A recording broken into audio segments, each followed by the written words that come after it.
Welcome to part 2 of my Dossier Perfumes review, because I realized that the previous video had been going for almost 15 minutes and I only spoken about 3 perfumes. So I think it's gonna be multiple parts video. I hope it's okay with you guys, because I really do wanna cover it, extensively. I don't wanna just show you and like, okay, here is the notes and let's move on. I wanna actually give you my opinion on each fragrance, and I hope that you guys enjoy that. So if you are new here, hi, my name is Alicia. Welcome to Alicia and the City. Today we are chatting about Dossier Perfumes. This is part 2, and I will link down below the part 1, so you can go ahead and check that out. And I'm moving on. So here we have a floral pear, and the floral pear is inspired by Jo Malone's English Pear and Freesia. I wouldn't really able to tell you how close it is to the Jo Malone one, because I don't really own Jo Malone fragrances. Not exactly my cup of tea. I just think that for the price you're paying, you're not even getting a perfume concentration. To me, they're a little bit too weak smelling. Whenever like I spray some in a store myself, it rarely sits on my skin. It's just my opinion. I know that there is a lot of Jo Malone perfumes, I'm sorry, not Jo Malone fragrances, Jo Malone colognes fans out there. So if you are one of them, I'm not attacking your taste. I actually do love how they smell. I just wish they sit a little bit longer on my skin personally. So floral pear, what do we have here? Of course, our top notes here is pear, bergamot, watermelon, and rhubarb. Middle notes are quince, rose, freesia, orange blossom, and base notes here we have woody notes, musk, and amber. So this one is an interesting one. When I chose this one for myself, I was thinking like of a sweet pear, your typical, you're in the garden picking up fruits. But this is very far from it. It does smell fruity, but I wouldn't say that pear is that predominant here. I do smell it though. I think I can smell rhubarb, which gives it an interesting twist. There are definitely some citrusy notes, which I think orange blossom is giving it. I definitely smell musk and amber. So again, it's like very warm, quite unisex actually. I can see guys wearing that easily, even though it's kind of sweet, but it's not overwhelmingly sweet. It's not your typical, Chanel sweetness, for instance. This is a little bit more refreshing. This is very modern smelling, I would say. Smells quite niche for sure, and it sits on my skin for quite a while. So in all honesty, I think I only wore it a few times. So all of those times when I was wearing it, I was able to smell it on myself. And usually I smell it only in the beginning, but then kind of like I get adjusted and I don't really smell it on myself anymore. But this one I smell the entire time. Whether it's a good thing or bad thing, I don't know, but I think there is one note, I don't know what it is, which doesn't sit exactly right with me.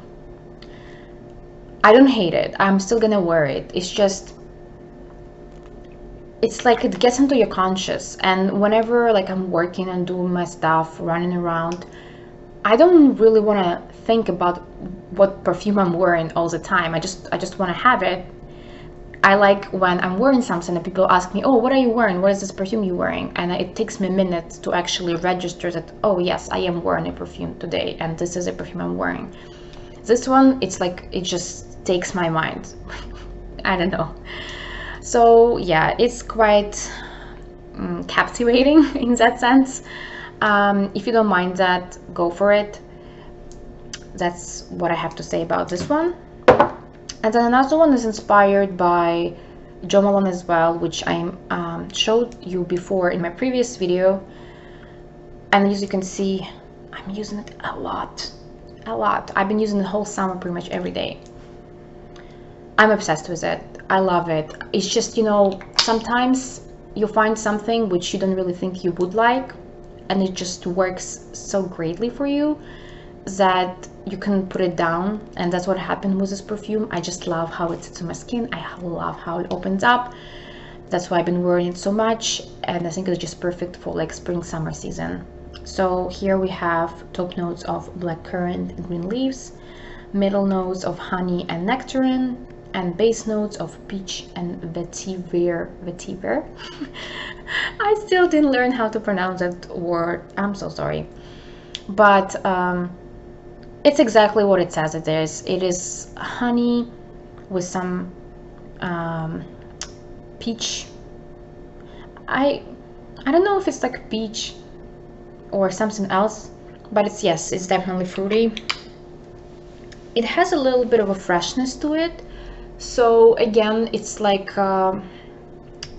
it doesn't give you that heaviness of a perfume. It has a lightness of a cologne, but the concentration here is 18%, which is a perfume concentration. I don't really have much to say besides that I love it because I think it's the right amount of fruity, it's the right amount of light, it's the right amount of fresh, it's the right amount of everything.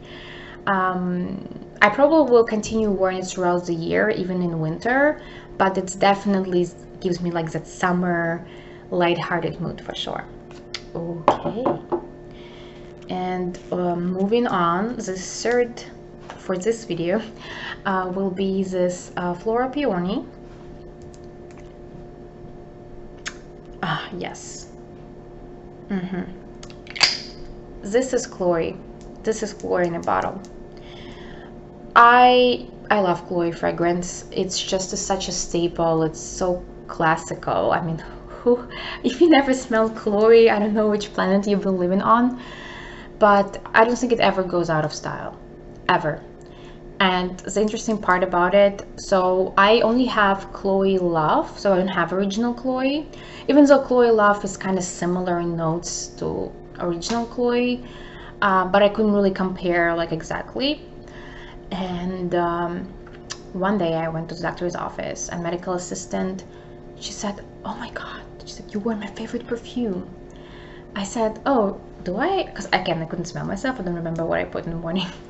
And she said, oh yeah, you wore that Chloe perfume, right? I was like, oh yeah, sure.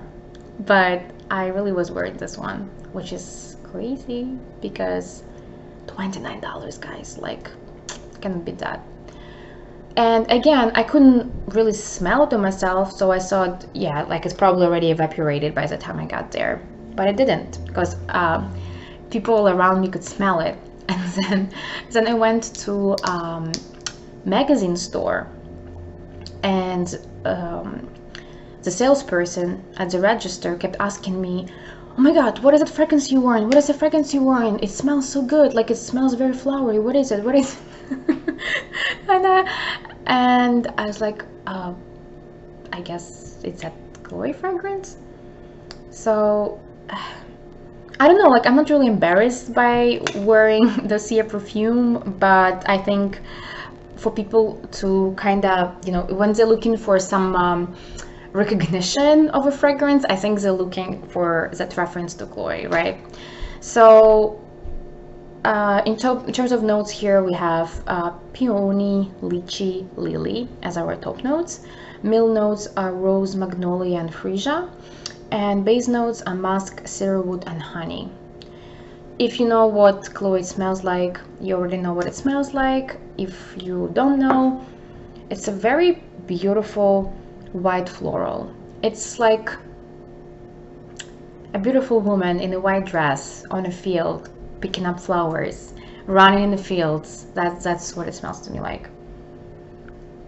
It also elegant, so it's like one side of this fragrance, and then another side to this fragrance, it's a woman with a beautiful leather bag wearing a white crisp blouse. I don't know, like white, it's a color which kind of comes to mind when I think of this fragrance. And yeah, she wears crisp blouse. She has like a nice leather bag. She's very elegant, and she just sprays a little bit on her blouse, and she got it. I love it. I wear it quite often, as you have noticed. Gathered quite a few compliments when I was wearing that, which I appreciated. Moving on. Okay, here we got Oriental Cherry, and I know already what it smells like. It smells like Tom Ford Lost Cherry. It smells beautiful. So I already have another cherry fragrance from Montal. I actually planning on reshooting my Montal collection video for you guys sometime soon. But I wanted something different because that one is like very in your face, very celebratory, something which you wouldn't wear to hang out with your girlfriends. That one is like fancy date in a fancy restaurant. So I wanted something more casual, and that's what it is. Even though I wouldn't even call it casual actually, because it's also very evening-like. I wouldn't wear it at the daytime, probably not, unless I feel extra special. But top notes here are cherry, almond, and cinnamon. Middle notes are cloves, rose, jasmine, and plum. Base notes are Peru balsam, tonka bean, and vanilla. Very wintry, very late fall, like November, holiday season. You put your cashmere shawl on your shoulders, you eat your cherry jam, you drink your delicious tea. That's what it smells to me like. It's also, yeah, it's very rich. It's like a cherry, very ripe cherry. If anything, it's a cherry in a jam, because it's a sweet cherry. It's cherry and chocolate with notes of balsam, which is like a Christmas tree, right? So I can definitely imagine myself wearing this around holiday season. Like, it will be perfect. Plum, for sure. I think that plum gives it that jam feel. Cinnamon, yep, definitely smells cinnamon. Very cozy, very comforting, very gourmand. I love it. I have nothing else to say. I just think it's great. Okay, I showed you this one, showed you this one, showed you this one, showed you this one. Haven't showed you this one. So this is Woody Freesia. Yes. I know what it smells like. It smells like Si by Armani. Very close. I've been eyeballing Armani Si for a while, and I already have like a similar fragrances in my collection, so I was like, do I really need another fruity floral, or can I do without it? And this one is pretty good. So we have here top notes of freesia, blackcurrant, and strawberry. So strawberry is very it's like a main hero in this fragrance, should I say. And middle notes of rose, jasmine, peach, and base notes of patchouli, vanilla, blonde woods, and musk. Gorgeous. Gorgeous. I think that, again, if you're like me, a very fruity floral girl, you're gonna love it. You have to have it. It's beautiful, perfect for any season. Like, honestly, if you know, with some of the fragrances I already showed you, I was kind of like, okay, this is for colder weather, this is for warmer weather. I cannot really tell you. Like, you can literally wear it anytime. Probably, like, if I really have to like think about it, maybe I would say fall, because of that sweetness of that vanilla strawberry. It's elegant, it's timeless, it smells timeless but also modern in a way that, you know, you wouldn't mistake it for like a vintage fragrance for sure. But yes, you know, it's like a typical luxury fruity floral, but in my personal opinion, it's quite beautiful. I can see any woman wearing this. It's you know, it would sit good on young girl, it would sit good on middle-aged woman, it would sit on anyone, honestly. And it is very feminine, it is sexy, but in not very obvious way. Like, what did I show you? Like, for example, amber saffron is like very in your face, right? Like it's like screaming sex at you pretty much. Oh my god, that sounded horrible. But yeah, like this is sex in a bottle. And this is different kind of sexiness, a more hidden one, a more subtle one. So those were all the fragrances I have in my collection, all 8 of them. I hope that you guys enjoyed. If you did, please don't forget to give me thumbs up, subscribe to my channel because I try to post regularly, making new videos for you guys. Please feel free to send me any requests if there's something you want me to review, or maybe something you think I might enjoy. Maybe you have similar fragrance taste, and I would really appreciate those tips. And thank you so much for tuning in. I really appreciated that, and I will see you guys very soon. Bye bye.